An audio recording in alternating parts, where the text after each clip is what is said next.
Hello students, welcome to my channel pharmacy classes by Aarti ma'am, जहां पर आपको मिलेंगे बी फार्मा और डी फार्मा के सारे सब्जेक्ट के लेक्चर्स इजी पॉइंट वाइज जैसे आपको लिखने होते हैं एग्जाम में। आज का हमारा टॉपिक है production of enzyme, amylase, catalase, peroxidase, lipase, protease and penicillinase.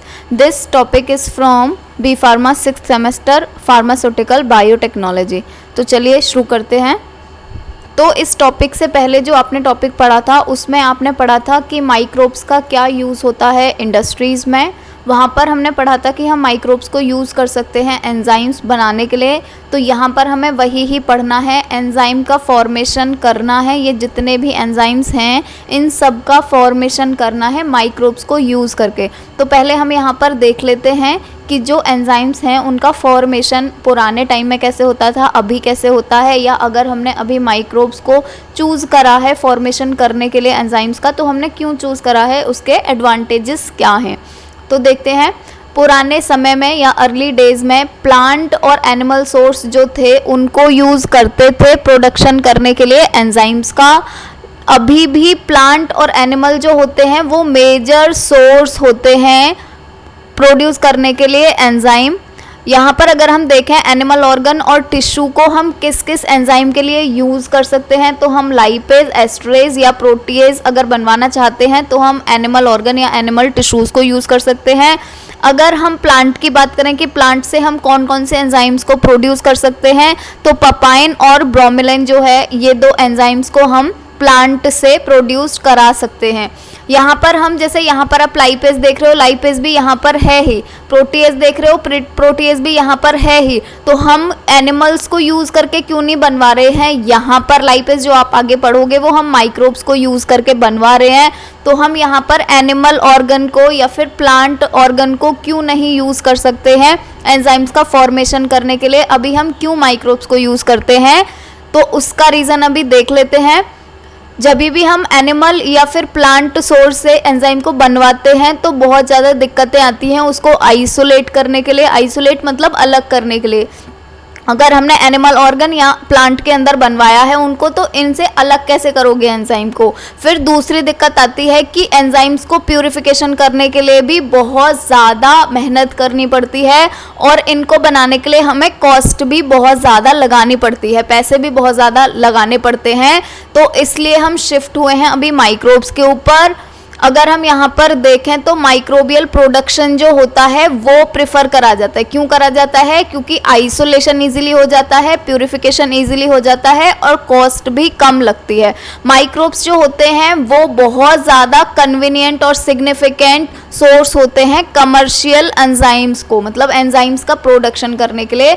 अब हम यहाँ पर देखेंगे कि जो प्रोडक्शन मेथड होते हैं एंजाइम्स को बनाने के लिए वो बेसिकली दो तरह के फर्मेंटेशन को यूज़ करके बनाए जाते हैं। जितने भी एंजाइम्स हैं वो फर्मेंटेशन के थ्रू ही बनाए जाते हैं।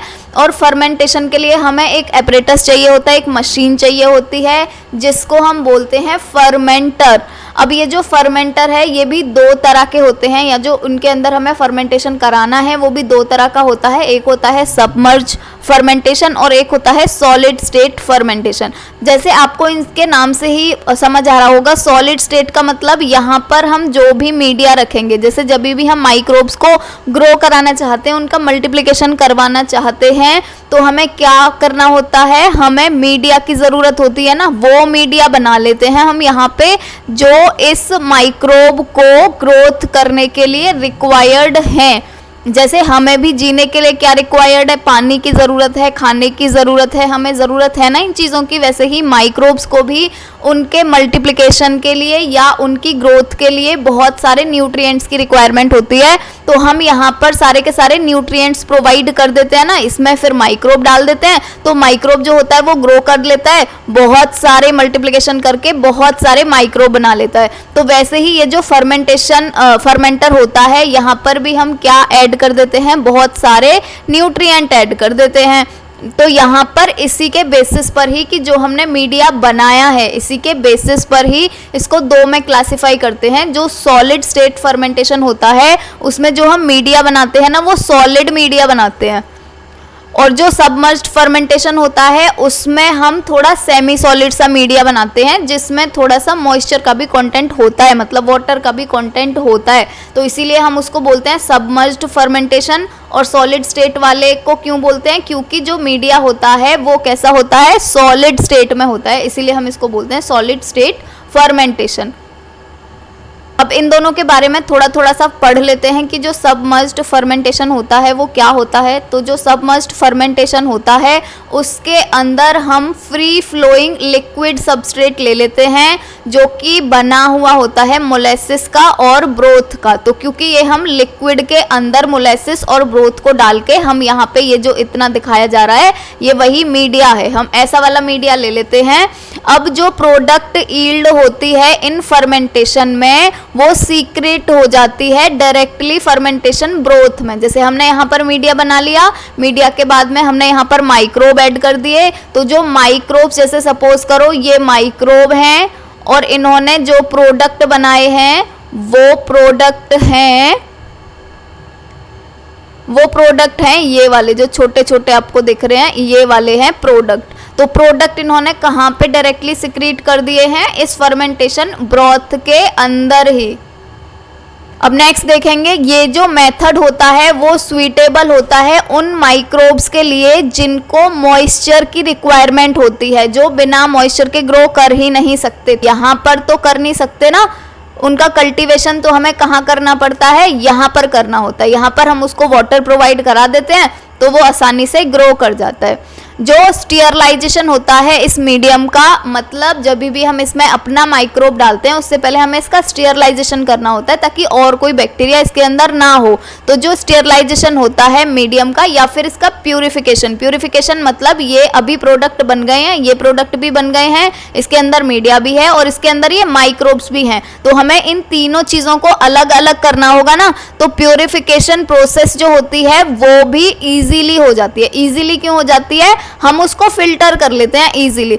जैसे हम यहाँ पर एक फिल्टर एड ले लेंगे, फिल्टर एड मतलब जिसको आप फिल्टर पेपर बोलते हो, तो फिल्टर पेपर ले लेंगे और इसके थोड़े से बड़े बड़े होल रखेंगे। अभी जो इसके होल हैं वहां से देखो ये मीडिया भी पास हो जाएगा, इसके तो बहुत छोटे छोटे पार्टिकल हैं, और जो हमारा प्रोडक्ट है मतलब जो हमारा एंजाइम है, जो एंजाइम बनवाया है हमने, वो भी यहाँ से पार निकल जाएगा। लेकिन इसके ऊपर क्या रह जाएगा, इसके ऊपर रह जाएंगे वो माइक्रोब्स, क्योंकि इनका साइज तो बड़ा है ना, तो वो अभी यहीं पर ही फंस जाएंगे और इसके बीच ही रह जाएंगे। अब दूसरे स्टेज में हम क्या करेंगे, इनमें हम एक छोटे साइज का एक और फिल्टर पेपर ले लेंगे। अभी जब इसमें से हम फिल्टर करवाएंगे, जो हमने यहाँ से फिल्टर करवाया था उस फिल्ट्रेट को जब हम यहाँ पर फिल्टर कराएंगे तो उसके अंदर दो चीजें थी ना, एक था ये एंजाइम और एक था फिल्टर मीडियम।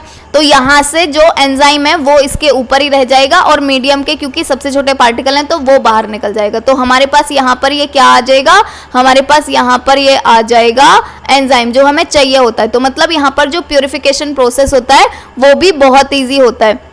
अगर हमें प्रोसेस के पैरामीटर्स को कंट्रोल करना है, प्रोसेस के पैरामीटर मतलब टेम्परेचर को कंट्रोल करना है, पीएच को कंट्रोल करना है, एयरेशन को कंट्रोल करना है, या ऑक्सीजन के ट्रांसफर को कंट्रोल करना है, या मॉइस्चर को कंट्रोल करना है, तो हम यहाँ पर इजीली इन सारी चीज़ों को कर सकते हैं। अब नेक्स्ट बढ़ेंगे सॉलिड स्टेट फर्मेंटेशन। तो सॉलिड स्टेट फर्मेंटेशन में मतलब हमें क्या लेना होता है, सॉलिड स्टेट में लेना होता है मीडिया, और यहाँ पर हम मॉइस्चर कंटेंट बहुत कम रखते हैं। और ये हम किन माइक्रोब्स के लिए करेंगे, जिनको मॉइस्चर कंटेंट की रिक्वायरमेंट नहीं होती है या बहुत कम होती है। जो सॉलिड सबस्ट्रेट होते हैं वो इस वाले मेथड में चूज करे जाते हैं, जैसे कि ब्रान एंड पेपर पल्प। तो इन दोनों को हम यूज करते हैं मीडिया बनाने के लिए। नेक्स्ट है मेन एडवांटेज जो है इसका वो क्या है, तो ये न्यूट्रिएंट रिच वेस्ट मटेरियल जो होते हैं, जैसे यहाँ पर जो माइक्रोब्स हैं उन्होंने यहाँ के न्यूट्रिएंट्स को वो खा लेंगे ना, यूज कर लेंगे और वेस्ट प्रोडक्ट निकालेंगे। तो यहाँ पर जो भी उनके वेस्ट निकलेंगे वो सॉलिड स्टेट में ही होंगे, इसकी तरह लिक्विड स्टेट में नहीं होंगे। तो हम उनको इजीली रिसाइकल कर सकते हैं और उनको फिर से यूज कर सकते हैं मीडिया के अंदर। ये रिक्वायर करता है सिंपल इंस्ट्रूमेंटेशन, जैसे जो सॉलिड स्टेट होता है वहाँ पे आप देख ही रहे होंगे कि यहाँ पर कितनी चीज़ों की रिक्वायरमेंट है, जबकि यहाँ पर हमें बहुत कम चीज़ों की रिक्वायरमेंट है। तो ये सिंपल इंस्ट्रूमेंट होता है जो सबमर्ज्ड फर्मेंटेशन होता है उसके कंपैरिजन में हायर कॉन्सेंट्रेशन होता है उसमें प्रोडक्ट का, मतलब प्रोडक्ट हमें क्या चाहिए, प्रोडक्ट एंजाइम, तो एंजाइम इसमें ज़्यादा बनते हैं और लेस वेस्ट बनते हैं, लेस वेस्ट का जेनरेशन होता है।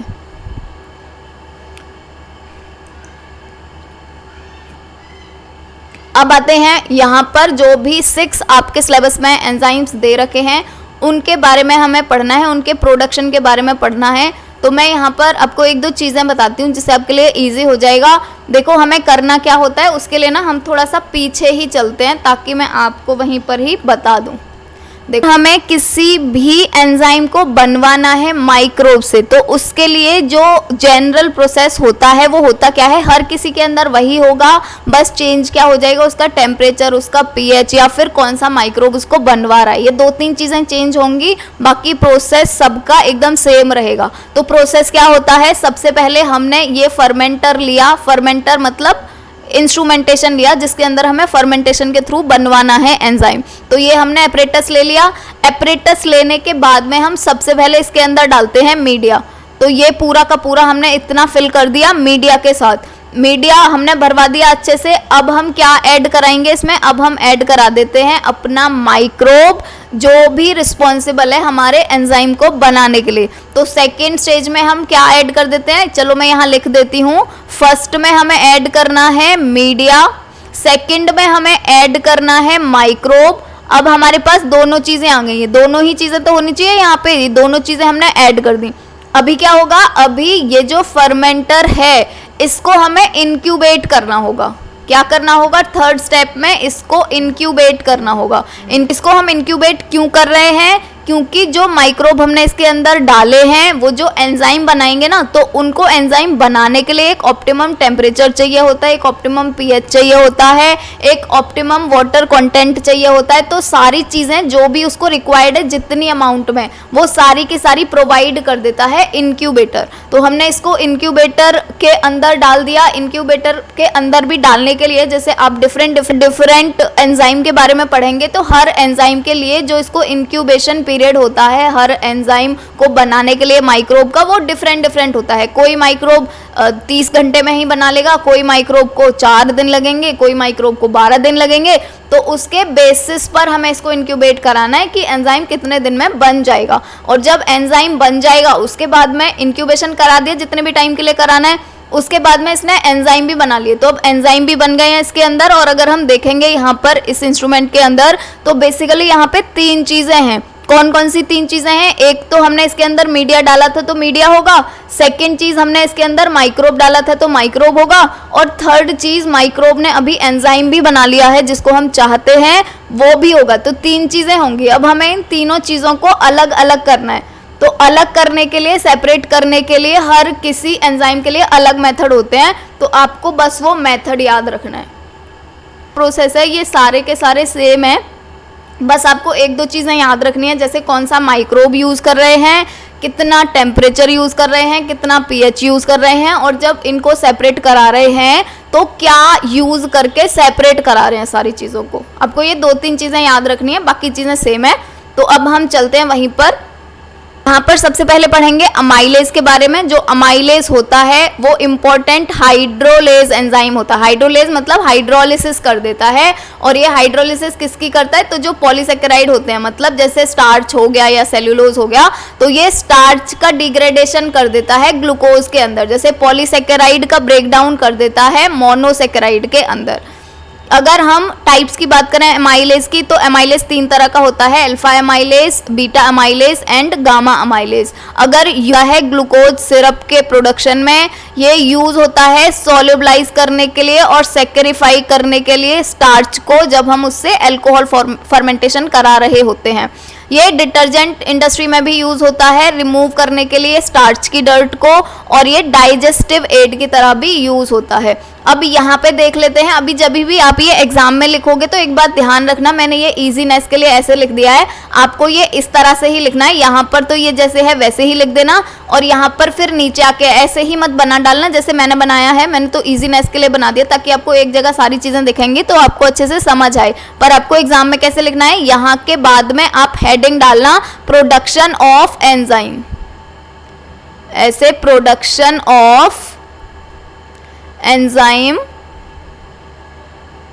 अमाइलेज, आपको ऐसे एक हेडिंग डालनी है। और ये हेडिंग डालने के बाद में तब ये पूरा का पूरा एक फ्लो चार्ट बना देना, आपको वैसे करना है। तो यहाँ पर देखते हैं कि जो अमाइलेज है वो बनाया कैसे जाता है। तो जो हमने प्रोसेस ऊपर पढ़ा था सेम वही है, बस जो 2-3 चीज़ें आपको याद रखनी है वो याद रखनी है यहाँ पे। जैसे सबसे पहले जो फर्मेंटर है उसके अंदर न्यूट्रिएंट मीडिया डाल देंगे। सेकेंड नंबर पे जो अमाइलेज को बनाने के लिए जो माइक्रोब रिस्पॉन्सिबल है वो डाल देंगे। जैसे अमाइलेज को बनाता है एस्परजिलस नाइगर, और जो स्टार्टिंग के 3 एंजाइम हैं उनको एस्परजिलस नाइगर ही बनाता है, तो आपको याद करने में भी दिक्कत नहीं होगी, 3 को तो यही ही बनाता है। इसको बनाता है एस्परजिलस नाइगर, तो हम एस्परजिलस नाइगर को लेंगे और उसको भी मीडिया के अंदर डाल देंगे। अब थर्ड नंबर पे हमें क्या करना है, उसके सारे के सारे पैरामीटर्स को मेंटेन करना है। जैसे टेम्परेचर जो है उसको हमें मेंटेन कर देना है 30 से 45 डिग्री सेंटीग्रेड पे, और 3 दिन के लिए इसका इंक्यूबेशन करा देंगे। क्यों कराएंगे, क्योंकि ये 3 दिन में बना पाता है अमाइलेज एंजाइम को। तो 3 दिन बाद जो अमाइलेज है वो सिंथेसाइज हो जाएगा। अभी जो फर्मेंटर है उसके पास 3 चीजें होंगी। एक तो हमने इसके अंदर क्या डाला था, न्यूट्रिएंट मीडिया डाला था। सेकंड हमने इसके अंदर क्या डाला था, एस्परजिलस नाइगर डाला था। और थर्ड इसने क्या बना दिया, अमाइलेज बना दिया। तो ये वाली तीनों चीजें होंगी ना इसके अंदर। अभी हमें इन तीनों चीजों को अलग अलग करना है, इनको सेपरेट करना है। तो सेपरेट करने के लिए जो अमाइलेज है उसको सेपरेट करने के लिए हम यूज करते हैं अमोनियम हाइड्रोक्साइड। अमोनियम हाइड्रोक्साइड क्यों यूज कर रहे हैं, क्योंकि जो अमोनियम हाइड्रोक्साइड है ना, ये इस अमाइलेज के साथ में, जो हमारा अमाइलेज बना है ना, इस अमाइलेज के साथ में ये अमोनियम हाइड्रोक्साइड मिल जाता है और प्रेसिपिटेट बना लेता है। अभी इन दोनों का प्रेसिपिटेट बन गया तो इसको सेपरेट करना इजी होगा ना। अभी हम फिल्टर कर लेते हैं और फिल्ट्रेशन के थ्रू जो अमाइलेज है उसके प्रेसिपिटेट को फिल्टर आउट कर लेते हैं। अभी जो प्रेसिपिटेट है उसको हम क्रिस्टलाइज कर लेते हैं, या फिर उसका क्रिस्टलाइजेशन कर लेते हैं 4 डिग्री सेंटीग्रेड पे। और अमाइलेज जो होता है ये क्रिस्टलाइजेशन क्यों कर रहे हैं, क्योंकि इसके साथ अमोनियम हाइड्रोक्साइड भी ऐड है ना, उसको हटाने के लिए। हमें तो सिर्फ अमाइलेज चाहिए ना, तो उसको हटाने के लिए हमने क्रिस्टलाइजेशन कर लिया 4 डिग्री सेंटीग्रेड पे। और अब जो अमाइलेज है वो क्रिस्टल की फॉर्म में सेपरेट आउट हो जाता है। नेक्स्ट एंजाइम है कैटालेज। जो कैटालेज होता है इसके नाम से ही समझ आ रहा है कि ये कैटालाइज करता होगा, मतलब ब्रेक डाउन करता होगा। और कैटालेज किसका ब्रेक डाउन करता है, हाइड्रोजन परऑक्साइड का वाटर और ऑक्सीजन के अंदर। अगर कैटालेज के यूजेस की बात करें तो ये यूज़ होता है एज प्रेजर्वेटिव। जब भी आप पढ़ते हो प्रेजर्वेटिव्स के बारे में तो वहाँ पर भी आप इसको भी पढ़ते होगे, हाइड्रोजन परऑक्साइड को भी पढ़ते ही होगे। तो ये प्रेजर्वेटिव की तरह यूज़ होता है फूड स्टफ्स के अंदर। ये रिमूव करता है H2O2 को वीवरेजेस से। तो क्योंकि ये H2O2 जितना भी होगा उसको कन्वर्ट कर देगा वाटर और ऑक्सीजन में, तो हम कैटालेज एंजाइम को डाल सकते हैं वीवरेज के अंदर अगर उसके अंदर H2O2 प्रेजेंट है तो। नेक्स्ट देखेंगे कि एंटी कोरोसिव एजेंट की तरह भी यूज होता है ये। नेक्स्ट देखेंगे फूड इंडस्ट्री में अगर हमें रिमूव करना है H2O2 को पास्चराइज मिल्क से या फिर डेयरी एफ्लुएंट से तो भी हम वहां पर इसका यूज कर सकते हैं। और नेक्स्ट यूज है कि जो H2O2 है अगर हम ब्लड से भी उसका रिमूवल करना चाहते हैं तो भी ये रिमूव कर देगा, क्योंकि ब्लड में जितना भी H2O2 है ये उसको कन्वर्ट कर देगा वाटर और ऑक्सीजन में, और ये दोनों चीज तो होते ही हैं प्रेजेंट ब्लड के अंदर। अब नेक्स्ट देखेंगे प्रोडक्शन ऑफ कैटालेज। ये इस तरह से आपको हेडिंग डालनी है हर किसी के अंदर, और नेक्स्ट लाइन में लिख देना कौन सा एंजाइम इन्वॉल्व है। जैसे अभी हमने इससे पहले अमाइलेज पढ़ा था, अमाइलेज में भी एस्परजिलस नाइगर ही यूज हो रहा था और इसमें भी एस्परजिलस नाइगर ही यूज हो रहा है। तो आपको बस यही ही याद रखना है, यहाँ पर एस्परजिलस नाइगर यूज होता है, ये भी आपको लिख देना है। तो प्रोडक्शन यहाँ है कैटालेज एंजाइम का, वो हम सबमर्ज्ड फर्मेंटेशन को यूज करके बनाते हैं, और एंजाइम सा यूज होता है एस्परजिलस नाइगर। तो सबसे पहले फर्मेंटर को फिल्ड कर देना है न्यूट्रिएंट मीडियम के साथ में और उसको स्टेरलाइज कर लेंगे।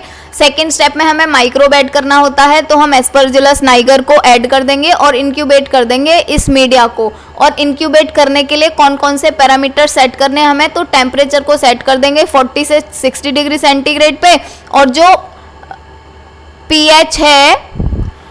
पीएच है उसको मेंटेन कर देंगे 7 से 7.5 पर। और यहाँ पर हमें एंटी फोमिंग एजेंट और ऐड करने पड़ते हैं ताकि फ्रोथ का फॉर्मेशन ना हो, ताकि झाग ना बने। नेक्स्ट पढ़ेंगे 3 दिन में ये बना देता है कैटालेज को, तो 3 दिन के बाद में कैटालेज सिंथेसाइज हो जाता है। अभी हमें क्या करना पड़ेगा, उसके अंदर वही सेम है, 3 चीजें होंगी ना, न्यूट्रिएंट मीडियम ऐड करा था तो ये होगा, एस्परजिलस नाइगर ऐड करा था ये होगा, और थर्ड चीज कैटालेज बन गई तो ये होगी। अभी इन तीनों चीजों को सेपरेट करना है, तो सेपरेट करने के लिए हमें क्या करना होता है, यहाँ पर फिल्ट्रेशन के थ्रू ही रिमूव कर सकते हैं हम। फिल्ट्रेशन किया और रिमूव हो जाता है कैटालेज जो होता है वो। अभी जो कैटालेज है उसको कॉन्सेंट्रेट कर लेते हैं अल्ट्रा फिल्ट्रेशन के थ्रू, और जो कैटालेज एंजाइम है उसका लायोफिलाइजेशन कर देते हैं ताकि हमें उसका सॉलिड फॉर्म मिल सके। क्योंकि ये हमने कहाँ पर बनाया, सबमर्ज्ड फर्मेंटेशन के थ्रू बनाया ना, मतलब जो लिक्विड मीडिया है उसके अंदर बनाया है, तो हमें उसको सॉलिडिफाई भी करना पड़ेगा, तो हम लायोफिलाइजेशन के थ्रू उसका सॉलिडिफिकेशन कर सकते हैं। नेक्स्ट पढ़ेंगे परऑक्सीडेज एंजाइम का। तो जो परऑक्सीडेज एंजाइम होता है वो भी सेम करता है कैटालेज की तरह, ये भी हाइड्रोजन परऑक्साइड को कन्वर्ट कर देता है वाटर और मॉलिक्यूलर ऑक्सीजन में। यहाँ पर कैटालेज की जगह आप परऑक्सीडेज लिख लेना, परऑक्सीडेज। नेक्स्ट पढ़ेंगे जो परऑक्सीडेज एंजाइम है ये परऑक्साइड्स को ब्रेक कर देता है और नॉन टॉक्सिक सब्सटेंस बनाता है। जैसे हमारी बॉडी के अंदर भी जो H2O2 होता है, जो हाइड्रोजन परऑक्साइड होता है, वही तो रिस्पॉन्सिबल होता है फ्री रेडिकल बनाने के लिए, और फ्री रेडिकल टॉक्सिक होते हैं ना, तो अगर हमें अपनी बॉडी के अंदर भी फ्री रेडिकल का न्यूट्रलाइजेशन करवाना है तो भी हम परऑक्सीडेज एंजाइम को यूज कर सकते हैं। नेक्स्ट पढ़ेंगे इसके यूजेस के बारे में। तो हम डाइज का डिस्कलरेशन कराने के लिए इसको यूज कर सकते हैं, क्योंकि जो परऑक्सीडेज है वो आपने पढ़ा होगा कि ये ब्लीचिंग पाउडर्स जो होते हैं या ब्लीचिंग क्रीम्स होते हैं उनमें भी परऑक्सीडेज को यूज करते हैं। नेक्स्ट, अगर हमें डिग्रेडेशन करवाना है नेचुरल रबर का तो हम परऑक्सीडेज को यूज कर सकते हैं। कॉस्मेटिक इंडस्ट्री के अंदर भी इसको यूज करते हैं, डेनिम की ब्लीचिंग के लिए यूज करते हैं और वुंड्स की हीलिंग के लिए यूज करते हैं। नेक्स्ट पढ़ेंगे प्रोडक्शन, इसका आपको यहाँ पर वैसे ही लिखना है हेडिंग प्रोडक्शन ऑफ परऑक्सीडेज, और उसके बाद में क्या लिखना है, peroxidase enzyme is produced by Aspergillus Niger. तो ऊपर अभी जो जितने आपने 3 पढ़े हैं वो तीनों के तीनों एस्परजिलस नाइगर से ही बनते हैं, चाहे वो अमाइलेज हो, चाहे वो कैटालेज हो, चाहे वो परऑक्सीडेज हो, ये तीनों एस्परजिलस नाइगर से ही बनते हैं। तो सबसे पहले फर्मेंटर को हमें फिल्ड कर देना है न्यूट्रिएंट मीडिया के साथ में।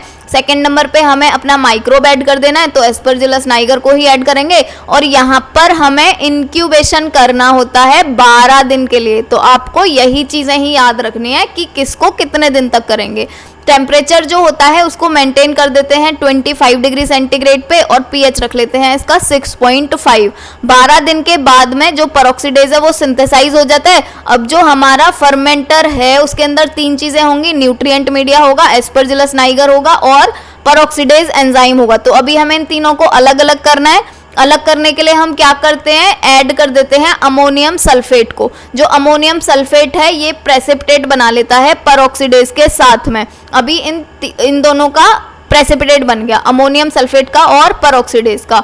अब जो प्रेसिपिटेटेड परऑक्सीडेज एंजाइम है उसको आयन एक्सचेंज रेजिन के थ्रू पास कराएंगे। जैसे ये आयन एक्सचेंज रेजिन है, और जब भी हम इससे पास कराएंगे तो जो परऑक्सीडेज एंजाइम है वो तो पास हो जाएगा, परऑक्सीडेज तो पास हो जाएगा, लेकिन ये जो रेजिन है ना, यहाँ पर जो हमने अमोनियम सल्फेट डाला था वो रेजिन के साथ ही फंस जाएगा। तो ये हमारे पास परऑक्सीडेज प्यूरिफाई हो गया।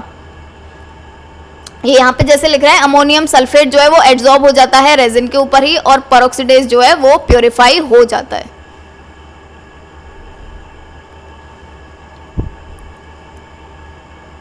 नेक्स्ट पढ़ेंगे लाइपेज एंजाइम। जो लाइपेज एंजाइम होता है वो ब्रेक डाउन कर देता है ट्राइग्लिसराइड का फैटी एसिड में और ग्लिसरॉल में। ये पाया जाता है नेचुरली हमारी पैंक्रिएटिक जूस में और स्टमक में, वहां पर भी पाया जाता है, वहां पर भी ये ट्राइग्लिसराइड का ब्रेक डाउन कर देता है फैटी एसिड और ग्लिसरॉल में।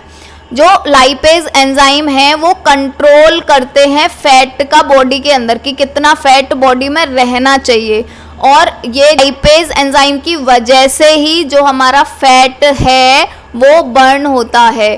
नेक्स्ट पढ़ेंगे यूज़ क्या क्या होते हैं लाइपेज के। तो ये डिटर्जेंट में यूज़ होता है, ये फैट और ऑयल की प्रोसेसिंग में यूज़ होता है, ये प्लांट और एनिमल से न्यूट्रास्यूटिकल बनाए जाते हैं तो उनके फॉर्मेशन में भी हेल्प करता है। अब नेक्स्ट पढ़ते हैं लाइपेज का प्रोडक्शन। तो लाइपेज को प्रोड्यूस कराने के लिए जो हमें माइक्रोब की रिक्वायरमेंट होती है वो होता है कैंडिडा सिलिंड्रेसिया। तो आपको याद रखना है जो पीछे वाले तीन पड़े हैं वो एस्परजिलस नाइगर से बन रहे हैं, पर लाइपेज बन रहा है कैंडिडा सिलिंड्रेसिया से। अब यहाँ पे देखते हैं जो फर्मेंटर है, सबसे पहले हमें उसके अंदर न्यूट्रिएंट मीडिया डाल देना है, उसके बाद में फर्मेंटर के अंदर डालेंगे माइक्रोब जो लाइपेज बनाएगा। तो माइक्रोब होता है कैंडिडा सिलिंड्रेसिया, इसको हम डाल देते हैं फर्मेंटर के अंदर और हम यहाँ पर फर्मेंटेशन कराते हैं 36 आवर्स के लिए, और हमें यहाँ पर रोटरी शेकर भी ऐड करना होता है। रोटरी शेकर क्या होता है, जैसे ये फर्मेंटर है, यहाँ पर हमने न्यूट्रिएंट मीडिया डाल दिया, अपना माइक्रोब भी डाल दिया, उसके बाद में यहाँ पर एक रोटरी शेकर भी होता है। ये क्या करता है, इसे शेक करता रहता है, तो जो भी मीडिया है वो आपस में उसकी मिक्सिंग अच्छे से होती रहती है। तो जो रोटरी शेकर है उसको हम सेट कर देते हैं 200 आरपीएम पे, मतलब 200 राउंड लगाएगा वो 1 मिनट के अंदर। टेम्परेचर जो होता है फर्मेंटर का उसको मेंटेन कर देते हैं 28 से 30 डिग्री सेंटीग्रेड पर, और पीएच रख देते हैं 6 से 7। 36 आवर्स के बाद में जब फर्मेंटेशन कंप्लीट हो जाती है तो लाइपेज बन जाता है। अब फिर से वही उसके अंदर कौन कौन सी चीज़ें होंगी, तो न्यूट्रिएंट मीडिया होगा, ये माइक्रोब होगा और लाइपेज उसने बना लिया होगा तो लाइपेज होगा। ये 3 चीज़ें हैं, इन तीनों चीज़ों को हमें सेपरेट करना है। सेपरेट हम किससे करते हैं, अमोनियम सल्फेट से। अमोनियम सल्फेट जो होता है वो इसके साथ में प्रेसिपिटेट बना लेता है। अब जो प्रेसिपिटेटेड लाइपेज है, यहाँ पे आपको लाइपेज लिख लेना है, ये थोड़ी गलती हो जाती है यहाँ पर। लाइपेज जो प्रेसिपिटेटेड लाइपेज है उसको आयन एक्सचेंज रेजिन के थ्रू पास कराएंगे, वैसे ही जैसे हमने पेरोक्सीडेज के अंदर पढ़ा था। तो आयन एक्सचेंज रेजिन के थ्रू जब पास कराएंगे तो जो लाइपेज है वो तो पास हो जाएगा, और जो हमने यूज़ किया था अमोनियम सल्फेट उसको प्योर कराने के लिए, वो अमोनियम सल्फेट यहाँ पर ही एड्जॉर्ब हो जाएगा। जो हम अल्ट्रा फिल्ट्रेशन प्रोसेस के थ्रू कॉन्सेंट्रेट कर लेते हैं जो लाइपेज एंजाइम होता है उसका। नेक्स्ट पढ़ेंगे प्रोटीएज एंजाइम। जो प्रोटीएज है जैसे इसके नाम से ही समझ आ रहा है ये प्रोटीन का डिग्रेडेशन करता होगा। तो प्रोटीन जो होती है वो किसकी बनी होती है, प्रोटीन होती है, ये बनी होती है बहुत सारे अमाइनो एसिड्स की।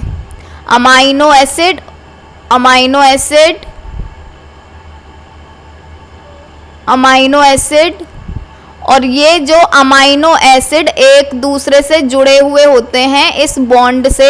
इस बॉन्ड को क्या बोलते हैं हम, इस बॉन्ड को बोलते हैं पेप्टाइड बॉन्ड। तो ये प्रोटीएज क्या करता है, इस पेप्टाइड बॉन्ड को ही ब्रेक कर देता है, और जैसे ही ये पेप्टाइड बॉन्ड ब्रेक हुआ तो इसका मतलब क्या हुआ, सारे के सारे अमाइनो एसिड अलग अलग हो जाएंगे। तो यही होता है, ये क्या करता है, प्रोटीन के जो पेप्टाइड बॉन्ड होते हैं उनका ब्रेक डाउन कर देता है, जिससे सारे के सारे अमाइनो एसिड जितने भी हों उसके अंदर 4 हो, 6 हो, 4000 हो, जितने भी हों वो सारे के सारे अलग हो जाते हैं। इनको हम इसीलिए प्रोटियोलाइटिक एंजाइम भी बोलते हैं, क्योंकि ये प्रोटीन का डिग्रेडेशन कर देते हैं, उसकी लाइसिस कर देते हैं, उसका ब्रेक डाउन कर देते हैं। नेक्स्ट पढ़ेंगे प्रोटीएज के यूजेस। तो प्रोटीएज यूज होता है क्लीन करने के लिए, कॉन्टैक्ट लेंस को रिमूव करने के लिए, लार्ज वैरायटी के स्टेन ऑफ फूड, ब्लड और बॉडी सिक्रीशंस, क्योंकि ये सारी की सारी चीज़ें किसकी बनी हुई होती हैं, प्रोटीन की। इन सब के अंदर प्रोटीन होगा और ये क्या करता है, प्रोटीन का डिग्रेडेशन, तो इसीलिए आसानी से रिमूव कर देगा इन सारी चीज़ों को। नेक्स्ट पढ़ेंगे, ये यूज़ होता है चीज़ की मैन्युफैक्चरिंग में, ये यूज़ होता है मीट के टेंडराइजेशन में। टेंडराइजेशन किसको बोलते हैं, सॉफ्ट जो हो जाता है मीट उसको। ये यूज़ होता है करेक्ट करने के लिए लाइटिक एंजाइम डेफिशिएंसी सिंड्रोम। तो बहुत से लोगों के अंदर प्रोटीएज एंजाइम जो होती है उसकी डेफिशिएंसी होती है, उसको भी ट्रीट करने के लिए हम इसका यूज़ कर सकते हैं। ये यूज़ होता है इंडस्ट्रियल वेस्ट के ट्रीटमेंट में, ये यूज़ होता है, एंजाइम होता है, इसका ही एक सब टाइप होता है केराटिनेज, और केराटिनेज जो है वो यूज़ होता है डेपिलेटरी की तरह। डेपिलेटरी क्या होते हैं? जो हेयर को रिमूव कर देते हैं। तो यहाँ पे अब नेक्स्ट पढ़ते हैं प्रोडक्शन प्रोटीएज का। तो प्रोटीएज के प्रोडक्शन के लिए सबसे पहले फर्मेंटर के अंदर हमें क्या ऐड करना है? Nutrient media. सेकंड नंबर पे हमें ऐड करना होता है माइक्रोब। तो यहाँ पर यूज होता है एस्परजिलस ओराइजी। आपको याद रखना है जो आपने स्टार्टिंग में पढ़े थे, चाहे अमाइलेज हो, चाहे कैटालेज हो, चाहे परऑक्सीडेज हो, वो तीनों के अंदर यूज हो रहा था एस्परजिलस नाइगर, पर प्रोटीएज के अंदर यूज हो रहा है एस्परजिलस ओराइजी। तो इन दोनों की ही स्पीशीज डिफरेंट है, आपको याद रखना है। यहाँ पर ओराइजी है, वहां पर नाइगर था। तो एस्परजिलस ओराइजी यहाँ पर हम मीडिया के अंदर डाल देते हैं। उसके बाद में हमें टेम्परेचर पीएच को मेंटेन करना है, तो हम यहाँ पर टेम्परेचर मेंटेन कर लेते हैं 28 डिग्री सेंटीग्रेड पर। पीएच को मेंटेन कर लेते हैं 4 से 5 पर, और फर्मेंटेशन करा लेते हैं 48 आवर्स तक। 48 आवर्स के बाद में जो प्रोटीएज एंजाइम है वो सिंथेसाइज हो जाता है। और अगर अभी ये सिंथेसाइज हो गया, मतलब फर्मेंटर के अंदर 3 चीजें होंगी, एक होगा न्यूट्रिएंट मीडिया, एक होगा ये माइक्रोब, और थर्ड चीज जो प्रोटीएज बनाई है माइक्रोब ने वो। तो 3 चीजें हो गई। अभी इन तीनों चीजों को सेपरेट करना है। तो हम यहाँ पर सेपरेट कैसे करते हैं? मीडिया को ड्राई करके 50 डिग्री सेंटीग्रेड पे। तो जो प्रोटीएज है एक्सट्रैक्ट कर लेते हैं वाटर के थ्रू, और फिर हम इसमें अल्कोहल डाल देते हैं। अल्कोहल डालने की वजह से जो प्रोटीएज एंजाइम है उसका प्रेसिपिटेशन हो जाता है, और जो प्रेसिपिटेट बन गया उसको हम ड्राई कर लेते हैं 55 डिग्री सेंटीग्रेड पे, और ये हमें मिल जाता है प्रोटीएज का प्रेसिपिटेट। लास्ट पढ़ेंगे पेनिसिलिनेज। पेनिसिलिनेज के बारे में ना आपने मेडिसिनल केमिस्ट्री के अंदर भी पढ़ा होगा। मैंने भी मेडिसिनल केमिस्ट्री का एक लेक्चर बनाया हुआ है बीटा लैक्टम एंटीबायोटिक के ऊपर ही, वहां पर पेनिसिलिनेज के बारे में डिस्कशन है बहुत ज़्यादा। अगर आप देखना चाहते हैं तो चैनल पे जाके देख सकते हैं। यहाँ पर हम पढ़ लेते हैं जो पेनिसिलिनेज होता है वो बेसिकली होता क्या है। तो जो बीटा लैक्टम एंटीबायोटिक होते हैं, पेनिसिलिनेज उनकी बीटा लैक्टम रिंग का ब्रेक डाउन कर देता है। और ये पेनिसिलिनेज जो है इसको बनाता कौन है, प्रोड्यूस कौन करता है? तो बहुत सारे माइक्रोब्स ऐसे होते हैं, जैसे ये माइक्रोब है, और ये माइक्रोब ने हमारे अंदर कोई इन्फेक्शन कर दिया है। अगर हम एंटीबायोटिक खाएंगे इस माइक्रोब को किल करने के लिए, हमें एंटीबायोटिक खानी पड़ेगी। एंटीबायोटिक तो खा ली हमने, लेकिन क्या होता है, ये जो बैक्टीरिया है ये प्रोड्यूस कर देता है अपने अंदर इस पेनिसिलिनेज को। इसको बीटा लैक्टामेज भी बोलते हैं। तो ये इसने प्रोड्यूस कर दिया पेनिसिलिनेज। अब जो पेनिसिलिनेज है ना वो इस एंटीबायोटिक की, मतलब बीटा लैक्टम एंटीबायोटिक की जो रिंग होती है बीटा लैक्टम, उस रिंग को ब्रेक कर देता है। और जैसे ही बीटा लैक्टम एंटीबायोटिक की रिंग ब्रेक हुई तो ये फिर किसी काम के नहीं रहते, ये कुछ भी नहीं कर सकते। तो इसीलिए अब ये बेकार हो गए ना, डिग्रेड हो गए। तो इस एंटीबायोटिक से ये जो बैक्टीरिया है वो मर ही नहीं सकता। तो बेसिकली बैक्टीरिया बनाते हैं पेनिसिलिनेज, जो क्या करता है, जो बीटा लैक्टम एंटीबायोटिक होते हैं जैसे पेनिसिलिन हो गया, सेफेलोस्पोरिन हो गया, उनके अंदर जो बीटा लैक्टम रिंग होती है उसका ब्रेक डाउन कर देता है ये पेनिसिलिनेज। पेनिसिलिनेज जो है उसको हम बीटा लैक्टामेज एंजाइम भी बोलते हैं, और इसको प्रोड्यूस करते हैं कुछ बैक्टीरिया जो पहली या फिर बीटा लैक्टामेज ब्रेक कर देता है बीटा लैक्टम रिंग को। क्या कहाँ पे होती है beta lactam ring? Beta lactam antibiotic के अंदर। उसको हाइड्रोलाइज करके बैक्टीरिया जो प्रोड्यूस कर सकते हैं पेनिसिलिनेज, जो प्रोड्यूस कर रहे हैं पेनिसिलिनेज, वो रेजिस्टेंस प्रोड्यूस कर लेते हैं बीटा लैक्टम एंटीबायोटिक के लिए। मतलब बीटा लैक्टम एंटीबायोटिक का उन पर कोई असर नहीं होगा, क्योंकि जहां पे इनको एंटीबायोटिक दिखेंगे ये पेनिसिलिनेज बना लेंगे, और पेनिसिलिनेज जाके इसका डिग्रेडेशन कर देगा। नेक्स्ट देखेंगे यूजेस क्या क्या होते हैं पेनिसिलिनेज के। हम इसको यूज़ करते हैं जो पेनिसिलिन इंड्यूस्ड एलर्जीज होती हैं उनमें। पेनिसिलिन को जब हम यूज़ करते हैं, पेनिसिलिन एंटीबायोटिक होता है, तो जब हम इसको यूज़ करते हैं तो कुछ लोगों में ये एलर्जी भी कॉज कर देता है। तो अगर हमें एलर्जी को ट्रीट करना है तो हम यूज़ कर सकते हैं पेनिसिलिनेज एंजाइम को, क्योंकि ये पेनिसिलिन को जाके डिग्रेड कर देता है ना, इसलिए हम इसको यूज़ कर सकते हैं सीरम सिकनेस में, हम इसको यूज़ कर सकते हैं एक्यूट अर्टिकेरिया में, हम इसको यूज़ करते हैं मीज़र करने के लिए ह्यूमन प्रोलैक्टिन को प्लाज्मा में कि प्रोलैक्टिन हार्मोन कितना है। हम इसको यूज़ करते हैं क्लीन करने के लिए उन एपरेटस को जिनको हम यूज़ करते हैं माइक्रोब्स का कल्चर करने के लिए, जैसे कि फ्लो प्लेट हो गया, कॉन्टैक्ट प्लेट हो गया, जो एंटीबायोटिक के प्रोडक्शन में यूज़ करे जाते हैं। अब नेक्स्ट देखेंगे प्रोडक्शन कैसे करते हैं पेनिसिलिनेज का। तो वही हमें सबसे पहले एक फर्मेंटर लेना है, उसको न्यूट्रिएंट मीडिया के साथ में फिल कर देना है। इसके बाद में हमें माइक्रोब को यूज़ करना है। तो पेनिसिलिनेज के लिए माइक्रोब यूज़ होता है बेसिलस सीरियस। बेसिलस सीरियस को लेंगे और इसको हम फर्मेंटर के अंदर डाल देंगे। 19 आवर्स तक इसका फर्मेंटेशन चलता है। यहाँ पर जो रोटे को भी ऐड कर देते हैं और यहाँ पर एक और चीज़ होती है कि हम 10,000 यूनिट्स बेंजाइल पेनिसिलिन की ऐड कर देते हैं। इसको हम क्यों ऐड कर रहे हैं, क्योंकि देखो बेंजाइल पेनिसिलिन जो होता है ना वो पेनिसिलिन का ही एक ड्रग होता है, मतलब ये भी एंटीबायोटिक होता है। तो जहाँ भी बेसिलस सीरियस को देखेगा कि एंटीबायोटिक आ रहा है मेरी तरफ, मतलब बेंजाइल पेनिसिलिन आ रहा है मेरी तरफ, तो वो जल्दी से बना लेता है पेनिसिलिनेज। तो इसीलिए हमें यहाँ पर बेंजाइल पेनिसिलिन भी ऐड करानी होती है, क्योंकि ये इंड्यूसर होती है पेनिसिलिनेज को बनवाने के लिए। नेक्स्ट देखेंगे टेम्परेचर इसका मेंटेन कर लेते हैं 30 से 37 डिग्री सेंटीग्रेड पर। पीएच मेंटेन कर लेते हैं 9 पर, और 9 पर हम किसकी हेल्प से मेंटेन करते हैं, तो सोडियम बाइकार्बोनेट की हेल्प से हम इसका पीएच मेंटेन कर लेते हैं 9 पर। नेक्स्ट देखेंगे उन 19 आवर्स बाद में जब फर्मेंटेशन कंप्लीट हो जाता है, पेनिसिलिनेज बन जाता है, तो अभी हमें इसको सेपरेट करना है। मतलब फर्मेंटर के अंदर 3 चीज़ें होंगी, न्यूट्रिएंट मीडिया होगा, ये माइक्रोब होगा और पेनिसिलिनेज एंजाइम होगा। अभी हम इन तीनों को अलग कर लेंगे। तो अलग करने के लिए हम यहाँ पर क्या ऐड करते हैं, अमोनियम सल्फेट ऐड कर लेते हैं, जो प्रेसिपिटेट कर देता है पेनिसिलिनेज का। फिर क्या करते हैं हम, अभी प्रेसिपिटेट बन गया, प्रेसिपिटेट को हम फिल्ट्रेशन के थ्रू फिल्टर आउट कर लेते हैं, और जो फिल्टर आउट होके हमें सब्सटेंस मिलता है वो होता है पेनिसिलिनेज। प्रेसिपिटेट जो होता है उसको हम फ्रीज ड्रायर से ड्राई कर लेते हैं, मतलब उसका लायोफिलाइजेशन कर लेते हैं। और जो पेनिसिलिन होता है वो कैसे कलर का होता है, तो ये greyish brown flaky leathery consistency का होता है। इसको हम कलेक्ट कर लेते हैं।